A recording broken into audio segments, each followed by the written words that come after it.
नमस्कार. सर्वप्रथम संजीवन वेदा चॅनलवर तुमच्या सर्वांचं स्वागत आहे.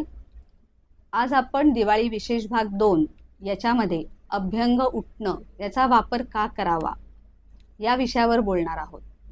आता तर लोक विसरून गेली आहेत की अभ्यंग तेलाने मसाज करायला पाहिजे, ते पण कधी दिवाळी पहाट असते तेव्हा. तेल लावणं हेच विसरून गेले आहेत. आता तेल लावण्यामागे काही कारणं आहेत.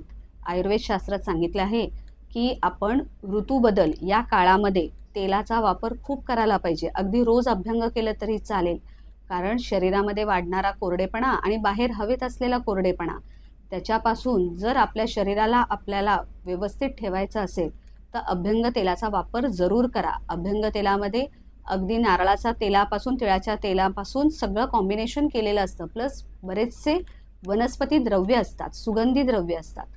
त्यामुळे मनाला मिळणारा आनंद हा वेगळा असतो. आणि तेल लावल्यानंतर आपण उटण्यांचा वापर करतो. उटण्यामध्ये पण सगळे सुगंधी द्रव्यच वापरले जातात, ज्याच्याने आपली त्वचा अजून उजळते.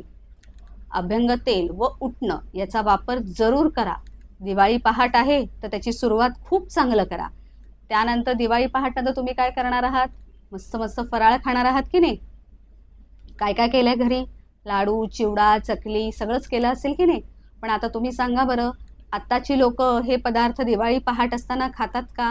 बरेच लोक नाही खात, कारण आता काय झालं, आपल्याला 12ही महिने हे फराळाचे पदार्थ मिळतात. पण मी आज दिवाळी निमित्त तुम्हाला आवर्जून सांगू इच्छिते की तुम्ही चकली, चिवडा या दिवाळीच्या दिवसात जरूर खा. आणि एक स्वतःला नियम लावून घ्या की 12ही महिने आम्ही हे पदार्थ खाणार नाही आहोत.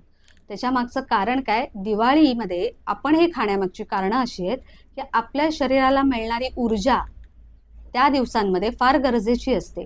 कारण तेल, तूप या गोष्टींमध्ये जे काय आपण तळण करतो ते शरीराला आवश्यक घटक मानलं जातं. कारण आपण जेव्हा हेमंत ऋतू म्हणजे आपण थंडीच्या दिवसात जेव्हा पदार्पण करतोय त्यावेळेला आपल्या शरीराला लागणारे तूप, तेलाची आवश्यकता, त्यामुळे दिवाळीचे पदार्थ सगळे तयार केले गेले.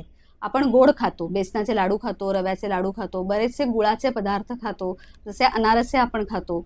या सगळ्या गोष्टींमुळे शरीराला भरपूर ऊर्जा मिळते आणि शरीराला मिळणारे सगळे घटक पूर्ण होत असतात. पण आता फराळ आहे म्हटल्यावर भरपूर खायचा आहे का? तो नाही, तेही बेतानी खायचं आहे.